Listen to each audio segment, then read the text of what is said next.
I'm Steve Bartella. I'm Gordy Cron. I'm Mark Kayser. I'm Dan Schmidt, and this is Deer and Deer Hunting TV. Kansas is it for big whitetails.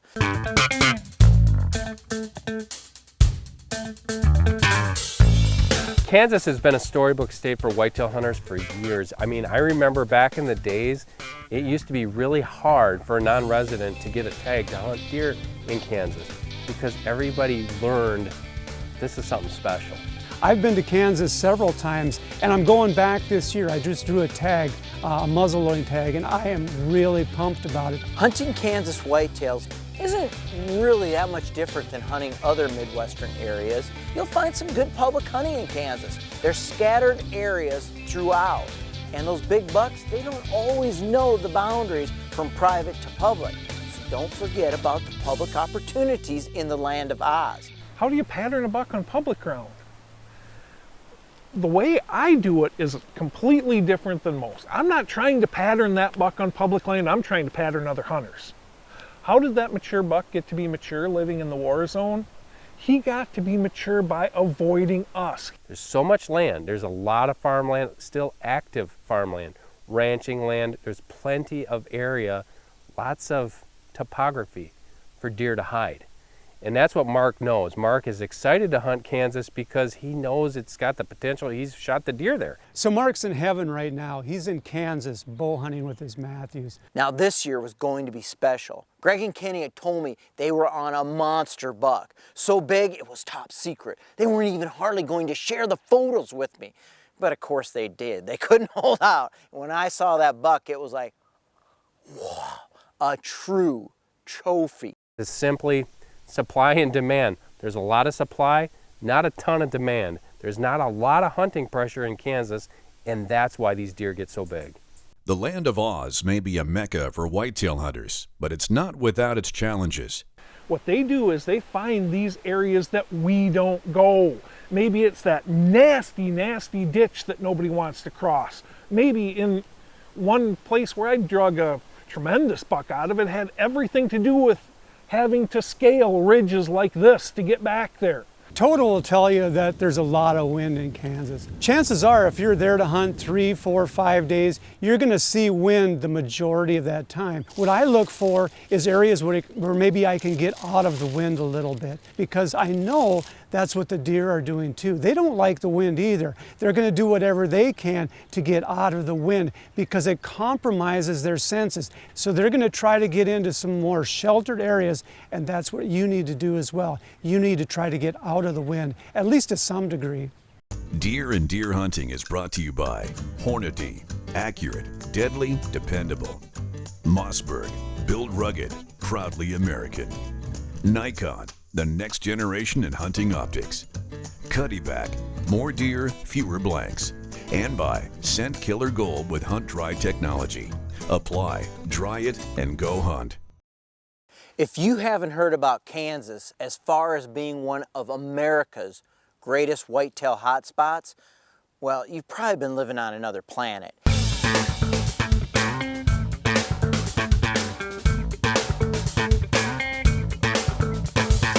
Kansas is it for big whitetails.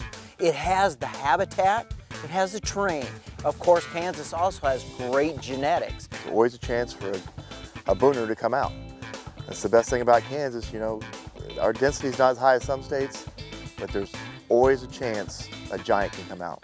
Unlike some other states, maybe the next door neighbor there, Iowa, Kansas is actually relatively easy to get a hunting license, at least for whitetails. Those mule deer, well, that's another story for another TV show.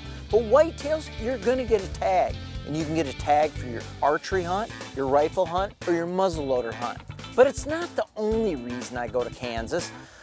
I've got some good friends in Kansas. I like to go see my buddies Greg and Kenny, and I especially love to go hang out and look at their super whitetail properties. You know, I spend a lot of hours every year putting food plots in and set my stand locations up, and I've spread out to now I have several locations, and I think that really helps because you're always hunting different deer.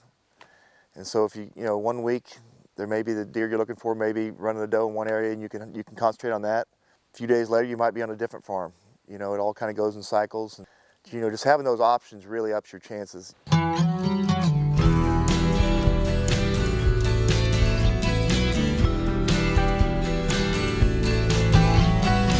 It's the Flint Hills, rough, rugged, and coulees every few hundred yards. And these are cedar choked, oak choked, brush choked coulees. Whitetails can escape there easily.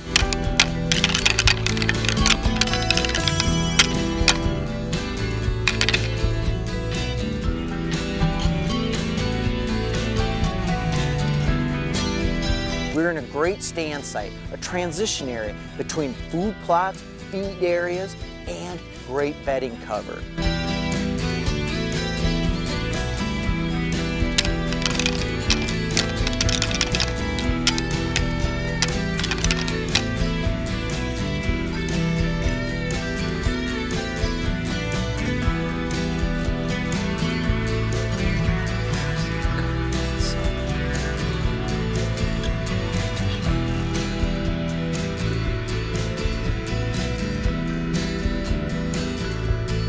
Midday, it's a time to eat sandwiches, no doubt.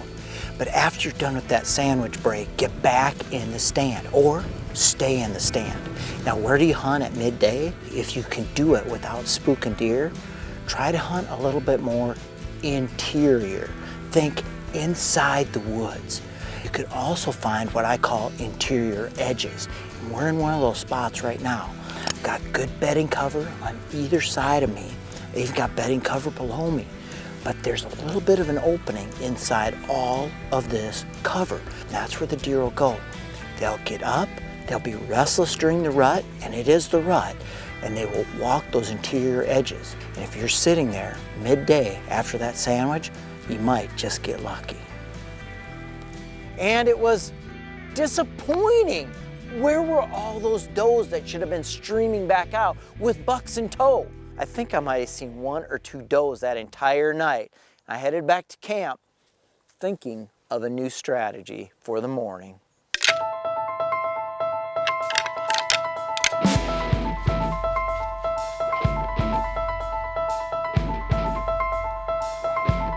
Well, that's exactly what we wanted. Rutting, running action. That buck was chasing a doe. The doe come by so quick you could hardly even see her. It was a flash. But the buck was on her tail. That means some of these does are beginning to come into estrus. She's not ready to be bred yet, but that will help our success a lot. If we can see some more of that running, that's what we're hoping for. That's what you're hoping for too on your rut hunt. When it's good, when they're running, they're trying to find does. It can just, you know, it can be nonstop action. You just got to be ready. That evening, we headed up to a new property. Man, these guys got properties all over. It is so great to always be looking at fresh country. The food plot on this one, off the charts. Green thumbs all the way around. So I went back into decoy mode. I put a buck decoy out with a doe decoy, making it look like this buck had cornered a hot doe.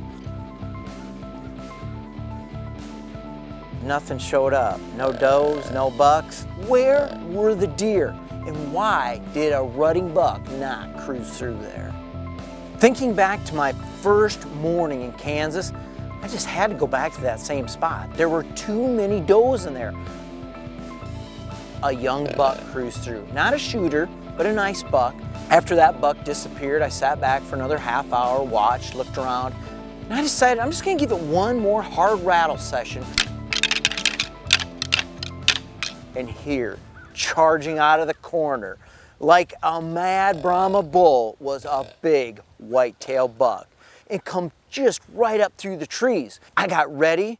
The buck was coming in 22 yards, and I couldn't shoot. Every time he went through a so-called shooting lane, it was blocked by too many branches. And then, right at the end, he turned, quartering away. I thought I was gonna have the shot. I just couldn't get twisted enough in the tree stand. I could not get the shot. Pretty excited though. things were happening, and I got ready for the evening hunt. This segment of Deer and Deer Hunting is brought to you by Matthews. Mark Kayser is in Kansas, which is a magical place for whitetail hunters. But it's not all magic for Mark, who just had his heart broken by a mature buck who came into the call, but refused to give him a shot. It's time to regroup. In my mind, that big buck left and went to a bedding area on the backside of a food plot. On top of that food plot, there was a ground blind. Seemed like a good plan to me. Go up, get in the ground blind, and wait for that same buck I rattled in the morning to show up. Out on the food plot, we've got a buck decoy and a bedded doe decoy. So we're gonna try to lure other deer from around, maybe rattle, maybe grunt, maybe just have them visualize, see if they'll come out to the food plot and give us a shot.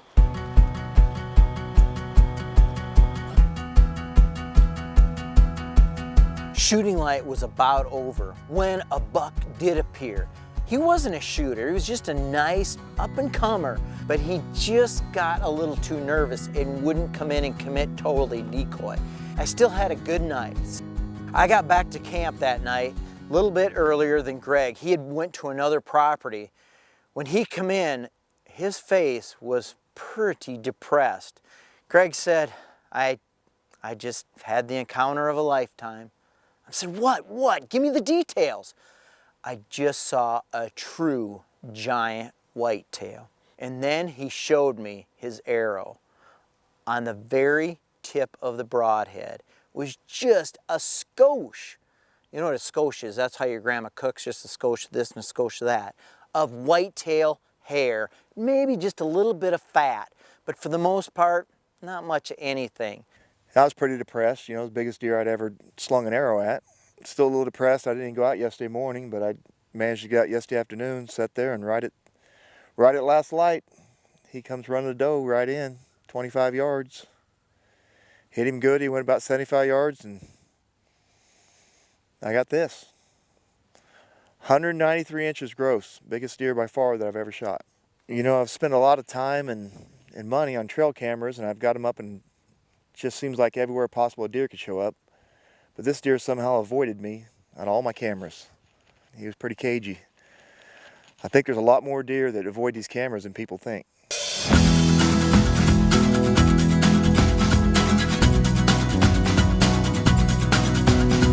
I went back to that same area where there were so many does. Does equal bucks. Once the breeding portion of the rut starts, and that's what's occurring right now, right here in Kansas, it can become a little hard to pattern these whitetails. Things just get a little bit more random. The rut just tears up regular whitetail patterns. They're not hitting food plots quite as regularly. They're not hitting scrape lines or rub lines quite as regularly. So what do? Well, you optimize your setups. Down below at the junction of this setup are scrapes. 3 or 4 different scrapes and a scrape line leading to them. But this is a major hub of scraping. But just to be sure, in case these deer are chasing, maybe not passing by the scrapes, just a little out of range, I've set a decoy also up to the side. That gives a visual aspect to this whole setup. So the deer might see the decoy, they might come into the scrapes, they might just pass by at this junction, and I might just get lucky. And that's what we're doing today in Kansas.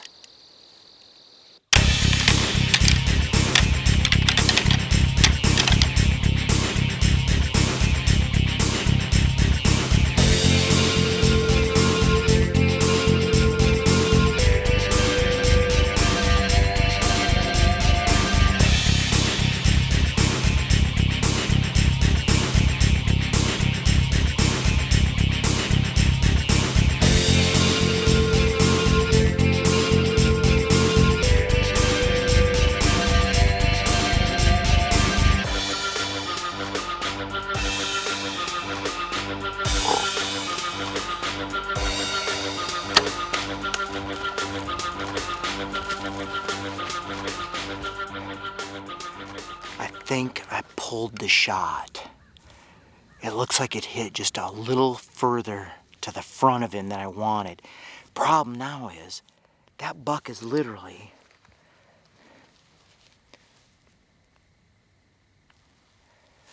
50 to 60 yards inside this jungle, and he stopped. He's not going anywhere. That's a good sign. It's a bad sign that he didn't tip over right away. I backed out of there at dark.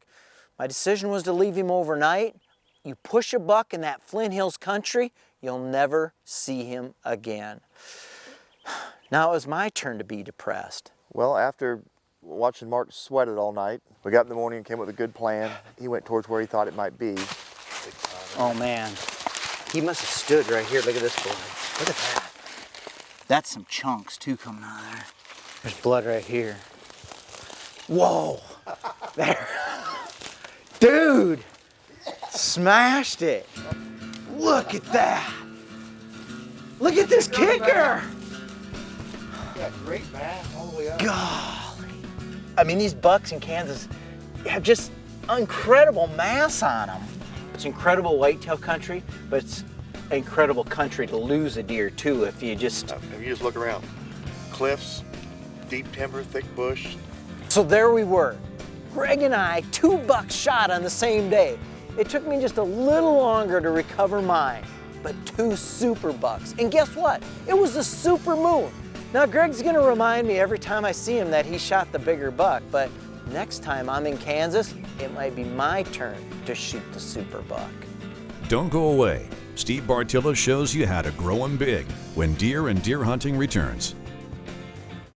Deer and Deer Hunting is brought to you by Thompson Center, America's master gunmakers. Analogics, protect your herd with the power of science. Get armed and deadly with Easton's FMJ arrows. And by 10-Point Crossbow Technologies. There is no substitute.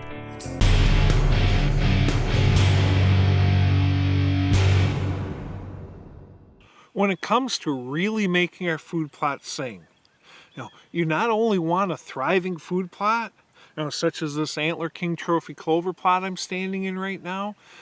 It's spring, and you know what? This stuff is green. They've been feeding on it all winter long. Okay, that's great. But let's take it up a couple notches.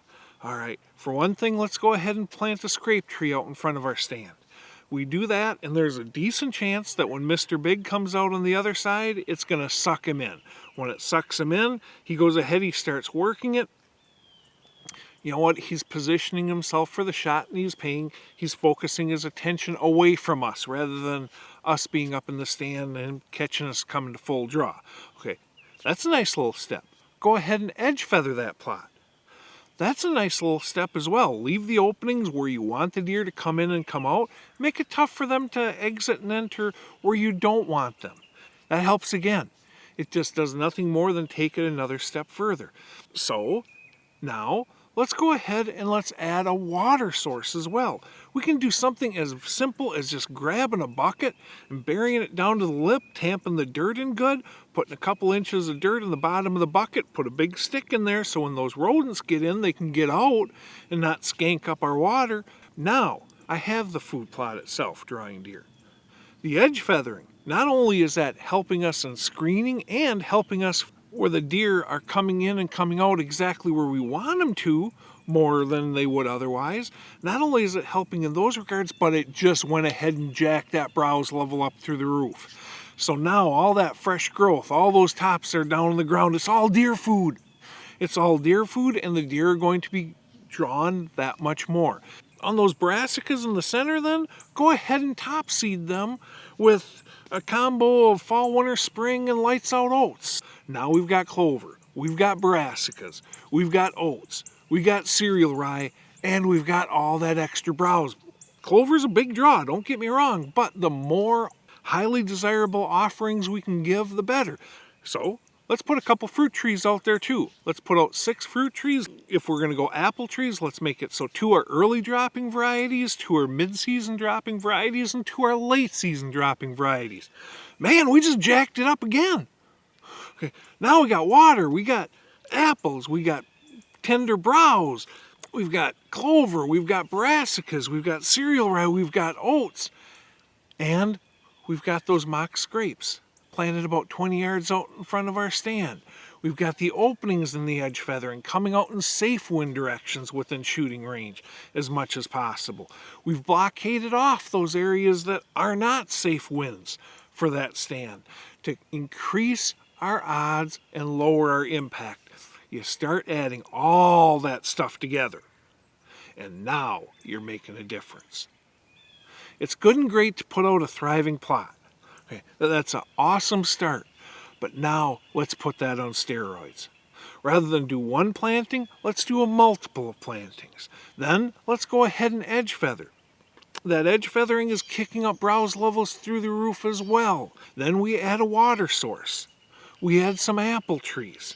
We slap in those scrape trees. Every single one of those is a little difference maker. The more little difference makers you can add together, the bigger of a deal it becomes. Growing Big with Steve Bartilla.